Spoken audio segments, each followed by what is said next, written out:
அளவற்ற அல்லாஹ்வும் நிகரற்ற அன்புடையனுமாகிய அல்லாஹ்வின் திருப்பெயரால் உரையை துவங்குகின்றேன். அல்லாஹ்வின் சாந்தியும் சமாதானமும் அவனது அருளும் கிருபையும் கருணை மன்னிப்பும் நபிகள் ஸல்லல்லாஹு அலைஹி வஸல்லம் அவர்கள் மீதும் அவர்களின் சோழர்களை தன் உயிர் மூச்சாக கருதி பின்பற்றி வாழ்ந்த உத்தம சத்திய சஹாபாக்கள் மீதும் தபையங்கள் தபாயதாபிகள் மீதும் ஏனைய மூமின்களான அனைவர்கள் மீதும் கியாமத் நாள் வரை உண்டாகட்டுமாக. எல்லா வல்ல அல்லாஹ்வின் நல்லடியார்களே, அருமை சகோதர சகோதரிகளே, எஞ்சியிருக்கக்கூடிய இந்த நேரத்தில் முக்கியமான ஒரு சில விஷயங்களை உங்களோடு பகிர்ந்து கொண்டு நான் ஆசைப்படுகின்றேன். அது என்னன்னு சொன்னால், அல்லாஹு ஜல்லஷானஹு தஆலா ஒரு சில விஷயங்களை வெறுக்கிறார், ஒரு சில விஷயங்களை விரும்புகிறார். பொதுவாகவே மனிதனுடைய அன்றாட வாழ்க்கையில் நாம் பார்க்கின்ற பொழுது ஒவ்வொருவருக்கும் ஒரு விஷயம் பிடித்தமானதாக இருக்கும், ஒரு விஷயம் வெறுப்பானதாக இருக்கும். எனக்கு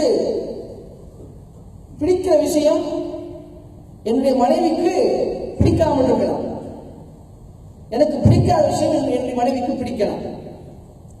இதே போன்றுதான் வாழ்க்கையினுடைய அத்தனை அம்சங்களிலும் ஒவ்வொருவருக்கும் இயல்பாகவே ஒரு சில விஷயங்கள் பிடித்திருக்கும், ஒரு சில விஷயங்கள் பிடித்திருக்காது. உதாரணமாக ரசூல் ஸல்லல்லாஹு அலைஹி வஸல்லம் அவர்கள் நம்ம எடுத்துக்கொண்டால், ஒரு விருந்துக்கு போகிறார்கள், அங்கு அவர்களுக்கு உடுப்பு கறி பரிமாறப்படுகின்றது. அவர்கள் கூட சென்ற ஒரு சஹாபி, அவருக்கும் அந்த கறி பரிமாறப்படுகிறது. அவர் அந்த கறியை உண்ணுகிறார். நபி ஸல்லல்லாஹு அலைஹி வஸல்லம் அவர்கள் உண்ணாமல் இருப்பதை பார்க்கிறார். நபி ஸல்லல்லாஹு அலைஹி வஸல்லம் அவர்கள் உண்ணாமல் இருக்கிறார்களே, இது ஹராமாக இருக்கிறதோ என்று எண்ணி அல்லாஹ்வின் தூதரிடம், அல்லாஹ்வின் தூதரே, இதை நீங்க சாப்பிடாம இருக்கிறீங்களே உங்க உடுப்பு கறிய, இது ஹராமாக்கப்பட்டிருக்கிறதா என்று கேட்கிறார். அப்போ ரசூல் ஸல்லல்லாஹு அலைஹி வஸல்லம் அவர்கள் சொல்கிறார்கள், இல்ல, இந்த கறி, இந்த உடுப்பு கறி ஹராமாக்கப்படல, ஆனால் எனக்கு பிடிக்கல, இயல்பாகவே இதை நான் விரும்புறதில்லை என்று நபி ஸல்லல்லாஹு அலைஹி வஸல்லம் அவர்கள் சொன்னபோது, அவர்கள் பக்கத்தில் இந்த சஹாபியான காலித் பின் வலீத் ரலியல்லாஹு தஆலா அவர்கள் அந்த கறியை தான் எடுத்துக்கொண்டு சாப்பிடுகிறார்கள். எதுக்கு சாப்பிடுகிறார்கள்? ரசூல் ஸல்லல்லாஹு அலைஹி வஸல்லம் அதை ரசிக்கிறார்கள், தடுக்கல். ஒரு ஆதாரபூர்வமான சம்பவம். அப்ப நபி ஸல்லல்லாஹு அலைஹி வஸல்லம் அவர்கள் உடுப்பு கறியை வெறுத்திருக்கிறார்கள். அவர்கள் இயல்பாகவே அந்த கறியை என்ன செய்ய முடியல, அவங்க சாப்பிடல, அவங்க விரும்பல. எனவே தான் நபியாக இருக்கிறேன் என்பதற்காக தனக்கு பிடிக்காத ஒன்றை தன்னுடைய தோழரை சாப்பிடக்கூடாது என்று சொல்லல. இப்படி சொல்லவும் முடியாது. உலக தகவல் அலைனா காதல் அப்பாவி லஅഖذنا منه باليمين ثم لقطعنا منه الوتين فما منكم من احد عنه حاجز. அல்லாஹ் கருமையாவே சொல்றார், அவர் எங்கள் மீது இட்டுக்கட்டி கூறினார், அவர் எங்கள் மீது இட்டுக்கட்டி கூறுவாரையானால் நாம் அவரை வலது கரத்தால் பிடிப்போம், பிறகு அவருடைய நாடி நரம்பை தரிப்போம் என்று அல்லாஹ் சொல்லி காட்டுறார். உங்களிடத்திலிருந்து யாரும் எம்மை தடுக்க முடியாது என்று சொல்கிறார். எங்கள் மீது இட்டுக்கட்டி கூறினால் வழக்கத்தால் நாம் அவரை பிடிப்போம், அவருடைய நாடி நரம்பை தரிப்போம் என்று அந்த அளவுக்கு அல்லாஹ் தஆலா எச்சரிக்கை செய்கிறார் நபி. அப்ப அல்லாஹ்வின் ஸல்லல்லாஹு அலைஹி வஸல்லம் என்ன செய்ய முடியாது, தானாவே ஒரு விஷயத்தை ஹராமாக்க முடியாது, ஒரு விஷயம் ஹலாலாக்க முடியாது. அப்போ ஆனாலும் மனிதர்கள் அடிப்படையில் அல்லாஹ்விற்கு என்று ஒரு சில விருப்பங்கள் வெறுப்புகள் இருந்திருக்கின்றன. அந்த ரீதியில நபி ஸல்லல்லாஹு அலைஹி வஸல்லம் அவர்களுக்கு ஒரு விஷயம் பிடிக்கல, எனவே மற்றவர்களை அவர்கள் தடுக்கவில்லை. இது ஏன் நான் சொல்ல வருகிறேன் என்றால், உலக வாழ்க்கையில் ஒரு மனிதன் தனக்கு பிடித்தமானதை அவன் செய்ய முடியும். வெறுப்பானதை அவன் விட முடியும். ஆனால் திணிக்க முடியாது. நான் விரும்பக்கூடியதைத்தான் என்னுடைய மனைவியும் விரும்பணும் சொல்லி மனைவியை நிர்பந்தப்படுத்த முடியாது. எனக்கு எது பிடிக்கலையோ அதையே தன்னுடைய விருப்பானதாக என் மனைவி ஆக்கிக் கொள்ள வேண்டும் என்று என்ன செய்ய முடியாது, நான் நிர்பந்திக்க முடியாது. அதே போல என் மனைவி என்னை நிர்பந்திக்க முடியாது, நான் என் பெற்றோரை நிர்பந்திக்க முடியாது, பெற்றோர்கள் என்னை நிர்பந்திக்க முடியாது. இது உலக இயல்பு, இயற்கையான ஒரு வாழ்க்கை. அல்லாஹ் அப்படிதான் உலகத்தை அமைத்து வைத்திருக்கிறார். ஆனால் மார்க்கம் என்று வருகின்ற பொழுது, அல்லாஹ்வால் வரையறுக்கப்பட்ட ஒரு இறை நெறி என்று வருகின்ற பொழுது, அங்கே நம்முடைய விருப்பம் மேலோங்க கூடாது, நம்முடைய விருப்பம் நம்முடைய வெறுப்பு மேலோங்க கூடாது. அங்கே நிர்பந்தம். அல்லாஹ் எதை விரும்புகிறானோ அதை நம்முடைய விருப்பத்துக்குரியதாக ஆக்கிக் கொள்ள வேண்டும். அல்லாஹ் எதை வெறுக்கிறானோ அதை நம்முடைய விருப்பத்துக்குள்ள ஆக்கிக் கொள்ள வேண்டும்.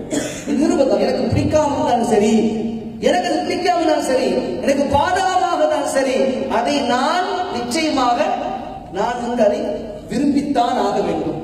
எனக்கு பாதகமாக இருந்தாலும் சரி, இறைவனுக்கு பிடிக்கலையா, இறைவன் வெறுக்கிறானா, நிச்சயமாக நான் அதை வெறுத்துத்தான் ஆக வேண்டும். இதுதான் ரூல்ஸ். இதுதான் அல்லாஹ் அவர்களாலும் அல்லாஹ்வாலும் ஏற்படுத்தப்பட்ட இந்த மார்க்கத்துக்கு உண்டான நியாயமான நேர்மையான வழிமுறை. இந்த அடிப்படையில் அல்லாஹ் தஆலா ஒரு சில விஷயங்களை வெறுக்கிறான், ஒரு சில விஷயங்களை விரும்புகிறான். நபி ஸல்லல்லாஹு அலைஹி வஸல்லம் அவர்கள் பட்டியல் போடுகிறார்கள். எந்த ஒரு விஷயத்தை எடுத்துக்கொண்டாலும் ரசூல் ஸல்லல்லாஹு அலைஹி வஸல்லம் சேர்ந்து சொல்றாங்க. அல்லாஹ் விரும்பக்கூடிய செயல், அல்லாஹ் வெறுக்கக்கூடிய செயல். ஒரு விஷயத்தை சொல்லி காட்டுகிறார்கள். இன்னல்லாஹ கரீமுன் யுஹிப்புல் கரம என்று சொல்றார். நிச்சயமா அல்லாஹ் தஆலா தாராள தன்மையுடையவன். அவன் தாராள தன்மையை விரும்புகிறான். வமஆலிமல் அக்லாக், உயர்ந்த நற்பண்புகளை இறைவன் விரும்புகிறான் என்று சொல்லிவிட்டு வயக்ரஹு ஸஃஸாஃபஹா அல்லது வயக்ரஹு ஸஃஸாஃபஹா, இதுக்கு நேர் மாற்றமான கீழ்த்தரமான செயல்பாடுகளை, கீழ்த்தரமான பண்புகளை இறைவன் வெறுக்கிறான் என்று ரசூல் ஸல்லல்லாஹு அலைஹி வஸல்லம் காட்டுகிறார். இறைவன் கரீமாக இருக்கிறான், சங்கைக்குரியவனாக இருக்கிறான். இந்த இடத்துல சங்கைக்குரியவன் என்று பொருள் கொள்ள முடியாது. யுஹிப்புல் கரம், சங்கை விரும்புகிறான் என்று கொள்ளலாம். இறைவன் சங்கைக்குரியவனாக இருக்கிறான், அவன் சங்கையை விரும்புகிறான் என்று சொன்னால் அர்த்தம் வேற மாதிரி போகும். அப்ப என்ன செய்யறார் என்று சொன்னால், அறிஞர்கள் என்ன இதுக்கு பொருள் தருகிறார் என்று சொன்னால், அல்லாஹ் தஆலா தாராளமயமானவன், தாராள மிக்கவன். அவன் தாராளமயத்தை, தாராள தன்மையை அவன் விரும்புகிறான் என்று இதுக்கு பொருள் தரப்படுகின்றன. தாராள தன்மை என்றால் என்ன? என்னமோ பொருளாதாரத்தில் அதிகமாக செலவழிப்பது மட்டும் தாராளத்தன்மை என்று நாம் நினைத்துக் கொண்டிருக்கிறோம். அல்ல, பொருளாதாரத்தில் கஞ்சத்தனம் இல்லாம அதிகமாக செலவழிப்பது, தாராளமாக கொடுப்பது, இதைத்தான் ஒரு கொடை வள்ளல் செய்யக்கூடிய அந்த காரியத்தை தான் தாராள தன்மை என்று நினைத்துக் கொண்டிருக்கின்றோம். அது அல்ல, அது மட்டும் தாராள தன்மை கிடையாது. மாறாக எந்த ஒரு விஷயமாக இருந்தாலும் அதை மிகவும் நளினமாக கையாள்வது, மன்னிப்பது, விட்டுக் கொடுப்பது, பொறுத்துக் கொள்வது, இந்த மாதிரி மக்களோடு நல்ல முறையில் பழகுவது, அவர்களை மனவேதனைக்குள்ளாமல் ஆக்காமல் இருப்பது, அவர் நம்மால் பாதிப்படையாமல் செய்வது என்று எப்படி எதுவெல்லாம் இருக்கிறதோ இது எல்லாமே என்னது? தாராள தன்மை. இறைவனுடைய தன்மை நீங்கள் எடுத்து பாருங்கள், இறைவனுடைய தன்மையை நீங்கள் புரிந்து பாருங்கள். எப்பேற்பட்ட தாராள தன்மையோட இருக்கிறார். குறிப்பாக அல்லாஹ்வுடைய பண்புகளிலேயே மிகவும் மிகவும் மிகச்சிறந்த நிறைய பண்பு, அல்லாஹ்வுடைய பண்பு சிறந்த பண்பு தான். ஆனால் ரொம்ப ரொம்ப போற்றுதலுக்குரிய ஒரு பண்பு, இறைவனுடைய போற்றுதலுக்குரிய ஒரு பண்பு, மெய் சிலிர்க்க செய்யக்கூடிய ஒரு பண்பு என்னன்னு சொன்னால், இறைவன் நாம் செய்யக்கூடிய பாவங்களை விட்டுக் கொடுப்பது, நம்மை மன்னித்துக் கொண்டே இருப்பது, நம்முடைய பாவங்களை சகித்துக் கொண்டே இருப்பது. என்ன சொன்னால் என்னுடைய அடியான் திருந்துவான், அவனுக்கு அவகாசம் கொடுப்போம், நிச்சயமாக என்ன யா இபாதி அல்லதீன அஸ்ரஃபு அலா அன்ஃபுஸிஹிம் லா தக்னது மின் ரஹ்மத்தில்லாஹ் இன்னல்லாஹ யக்ஃபிரு ذுனூப ஜமீஆ இன்னஹு லகஃபூர் ரஹீம். இப்படி ஒரு தயாரித்தனை பார்க்க முடியுமா? நபி நீங்கள் சொல்லுங்கள், பாவம் செய்து செய்து தங்களை தாங்களே அழித்துக் கொண்ட என்னுடைய அடியார்களே, பாவம் செய்து செய்து தங்களை தாங்களே அழித்துக் கொண்ட என்னுடைய அடியார்களே, அல்லாஹ்வுடைய அருட்கொடையிலிருந்து நீங்கள் நிராசை அடைய வேண்டாம். நிச்சயமா அல்லாஹ் தஆலா அனைத்து பாவங்களையும் மன்னிக்கக்கூடியவனாக இருக்கிறான். அல்லாஹ் அறிவிப்பு செய்கிறான். ஒரு மனுஷன் போய் ஒரு மனுஷனை பாதிக்க செய்தோம் என்று சொன்னால், நம்மால் மனிதன் பாதிக்கப்பட்டிருக்கான் என்று சொன்னால், மனவேதனை அடைந்திருக்கான் என்று சொன்னால், அவங்கள்ட்ட போய் நாங்கள் மன்னிப்பு கேட்போம். அவன் பிகு பண்ணுவான், மன்னிக்க மாட்டான். கெஞ்சுவோம், கெஞ்சுற பிறகு என்ன செய்வோம்? சரி தொலைஞ்சுப்போ மன்னிக்கிறேன் என்று சொல்லுவான். ஆனால் அந்த ரப்புடைய தாராத்தன்மை எந்த அளவுக்கு என்று சொன்னால், நாம மன்னிக்க வேண்டிய அவசியம் கிடையாது. அவனே மன்னிக்கிறான். நான் மன்னிச்சிடறேன், என்னுடைய அடியா நான் மன்னிச்சிடறேன், என்னுடைய அடியா நான் எவ்வளவு வேண்டுமானாலும் அவனை மன்னிப்பேன். எந்த அளவுக்கு என்று சொன்னால், ரசூலுல்லாஹ் மானவி உதறுகிறேன் சொல்கிறார்கள். இந்த சக்கராத் நேரத்தில் தொண்டக்கூடிய உயிரை அடைக்கிற வரைக்கும் நீ தௌபா செய்யலாம். அடைச்சிட்டதுதான் சக்கராத இந்த நிலை வந்துச்சு, நம்முடைய தொண்டை குழிக்குள் நம்முடைய உயிர் மூச்சு அங்க போய் அடைச்சிட்டு சொன்னாரா நம்முடைய தௌபா ஏற்றுக்கொள்ளப்பட மாட்டோம். அது வரைக்கும் நம்முடைய தௌபா ஏற்றுக்கொள்ளப்படும். وليست التوبة للذين يعملون السيئات حتى إذا حضر أحدهم الموت قال إني تبت الآن والذين يموتون وهم كفار. எல்லாத்துக்குமே தௌபா உண்டு. ஆனால் காலம் முழுக்க தீமைகள் செய்து கொண்டு மௌத் ஆஜரான பிறகு, அவனிடம் மௌத் வந்து விட்ட பிறகு, யா அல்லாஹ் இப்பொழுது தௌபா செய்கிறேன் என்று ஒருவன் சொன்னால் அவனுக்கு தௌபா கிடையாது. அவனுடைய தௌபா ஏற்றுக்கொள்ளப்படாது. யார் காஃபிராகவே மன்னிக்கிறார்களோ அவர்களுடைய தௌபாவும் ஏற்றுக்கொள்ளப்படாது என்று அல்லாஹ் சொல்றான். ஆனா யாருக்கு தௌபா உண்டு? இன்னம தௌபத்து அலல்லாஹி லில்லதீன யஅமலூன ஸூஅ பிஜஹாலத்தின் ثم يتوبون من قريب فاولئك يتوب الله عليهم. யார் தீமையான காரியங்களை செய்து விரைவிலேயே தௌபாவும் செய்கிறாரோ அவருடைய தௌபா எல்லாம் ஏற்றுக்கொள்ளக்கூடியவனாக இருக்கிறாங்க. என்ன சொல்லுவாங்க? காலம் முழுக்க பாவம் செய்து கொண்டே இருக்கிறார் ஒரு மனிதன். சொல்றாங்க இல்லையா, ஒரு மனிதன் எவ்வாறு மௌத்தா போனானோ அதே போல எழுப்பப்படுவான். அவனுடைய நியத்தின் அடிப்படையில் எழுப்பப்படுவான் என்று சொல்றாங்க. நியத்தின் அடிப்படையில் எழுப்பப்படுவான் என்று சொல்கிறாங்க. காலம் முழுக்க பாவம் செய்துவிட்டு மௌத்தா போறது 2-3 நாளைக்கு முன்னாடி அவங்க மௌத் தெரியாது. ஆனால் இந்த சக்கராத்தினால் வருவதற்கு முன்பு அவன் தௌபா செய்கிறான் என்று சொன்னால் அல்லாஹ் அதை ஏற்றுக்கொள்கிறான் என்றால் எவ்வளவு பெரிய தாராளத்தன்மை யாருக்கு வருது? அவ்வளோ எந்த ஒரு வார்த்தையால வர்ணிக்க முடியாத அளவுக்கு மிக பிரமாண்டமான போற்றுதலுக்கு ஒரு தன்மை இல்லவா இது? எனவே இந்த மாதிரி ஒரு தாராளத்தன்மை உடையவன் நான், இந்த மாதிரி தாராளத்தன்மையை என்னுடைய அடியாரிடம் ஏற்படுத்திக் கொள்ள வேண்டும் அவர்களுக்குள்ள. அப்போ இந்த மாதிரி இதையெல்லாம் அல்லாஹ் விரும்புகிறான். மஆலிமுல் அக்லாக், உயர்ந்த பண்புகள் எதுவெல்லாம் இருக்கிறதோ அதையெல்லாம் இறைவன் விரும்புகிறான். இதற்கு நேர் மாற்றமாக இருக்கக்கூடிய கீழ்த்தரமான செயல்பாடுகளை அவன் வெறுக்கிறான் என்பதாக ரசூல் ஸல்லல்லாஹு அலைஹி வஸல்லம் சொல்கிறார். இந்த அடிப்படையில் தான் ஒரு சில விஷயங்களை அல்லாஹ் தெளிவாக நமக்கு முன்பு சொல்லி காட்டுகிறார்கள். அதில் ஒரே ஒரு விஷயத்தை வந்து நான் உங்களுக்கு நான் சொல்லுகிறேன். ஒரு இடத்திலே அல்லாஹ் பதிவு செய்கிறார்கள் என்னவென்றால், இன்னல்லாஹ ஹர்ரம அலைக்கும் உக்கூகல் உம்மஹாத் ومنع الوهات ووعد البنات ويكره لكم قيل وقال وكثرة السؤال وإضاعة المال. அல்லாஹ்வின் தூதர் ஸல்லல்லாஹு அலைஹி வஸல்லம் காட்டுகிறார்கள், உங்கள் மீது தாய்மார்களை நோவினை செய்வது அல்லாஹ் ஹராமாக்கி இருக்கிறான். கொடுக்கப்பட வேண்டிய உரிமையை மறுப்பதையும் மறுக்கப்பட வேண்டிய உரிமைகள் கொடுக்கப்படுவதையும் அல்லாஹ் ஹராமாக ஆக்கி இருக்கிறான். பெண்களை உயிரோடு, பெண் பிள்ளைகளை உயிரோடு புதைப்பதை அல்லாஹ் ஹராமாக ஆக்கி இருக்கிறான். கீழ் தேவையில்லாமல் பேசிக் கொண்டிருப்பதை அல்லாஹ்வும் வெறுக்கிறான். அதிகமான கேள்வியை கேட்பதை அல்லாஹ் வெறுக்கிறான். பொருளாதாரத்தை வீணாக செலவழிப்பதை அல்லாஹ் வெறுக்கிறான். வீண் செய்தால் வெறுக்கிறான் என்று ரசூலுல்லாஹ் சொல்லி காட்டுறான். இதுல அல்லாஹ் உங்களுக்கு ஹராமாக ஆக்கிட்டான் என்பது ஒன்று, அல்லாஹ் வெறுக்கிறான் என்பது ஒன்று.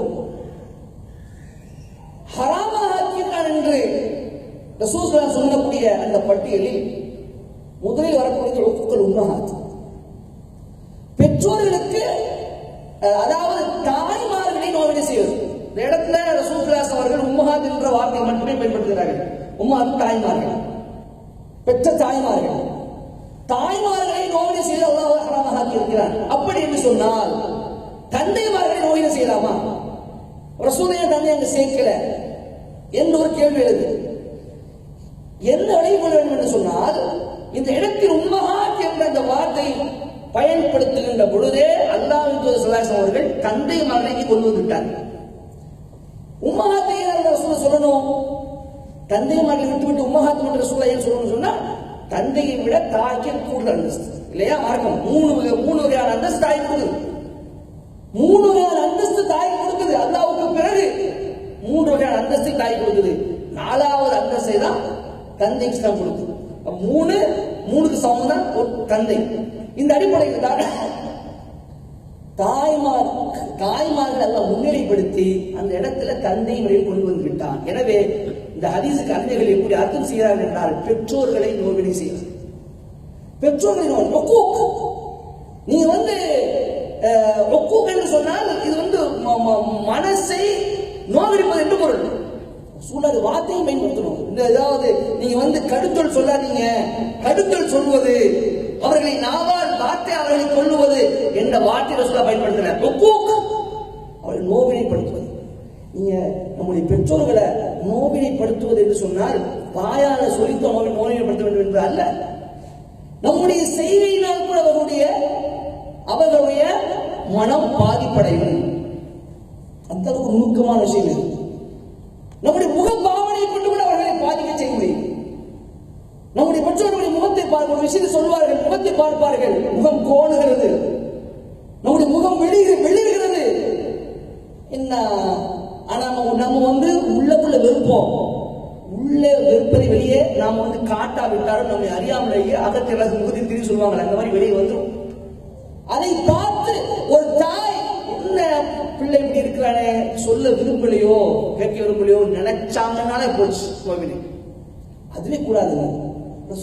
ஒக்கூக்கின்ற வார்த்தை, ஒக்கூக்கு நுணுக்கமான வார்த்தை. அது எந்த ஒரு வகையிலும் எந்த ஒரு ரீதியிலும் எப்படிப்பட்ட விதத்திலும் உங்களுடைய பெற்றோர்களை நீங்கள் நோவினை செய்யக்கூடாது.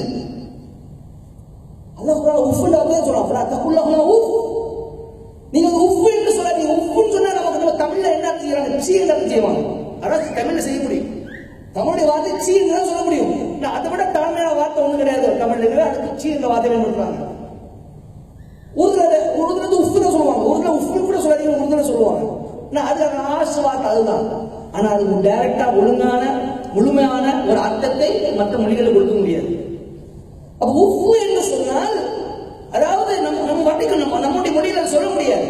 சாதாரணமான ஒரு கீழ்த்தரமான வார்த்தையை கூட உன்னுடைய 2 பேருக்கு பயன்படுத்தாதீங்க சொல்லி காட்டுகிறாங்க. அப்ப ஒரு மனிதன் சொல்லால் தான் தாயை நோவினை செய்ய வேண்டும் என்பது அல்ல, செயலால் தான் பெற்றோரை நோவினை செய்ய வேண்டும் என்பது அல்ல, செய்கையால் கூட நோவினை செய்ய முடியும். அவனுடைய அந்த கடைக்கண் பார்வையால் கூட நோவினை செய்ய முடியும். முகம் மாறுதலை அடிப்படையில் கூட நோவினை செய்ய முடியும். அதை நீங்க செய்யக்கூடாது சொல்லி காட்டுறாங்க. அது அல்லாஹ் உன்னை ஹராமாக ஆக்கியிருக்கிறார். தாய் எப்பேற்பட்ட ஒரு கஷ்டத்தை சிரமத்தை சுமக்கிற என்ற விஷயங்கள்லாம் நம்ம எல்லாருக்கும் தெரியும். அதே நேரத்தில் தந்தையும் சாதாரண ஒருவர் அல்ல.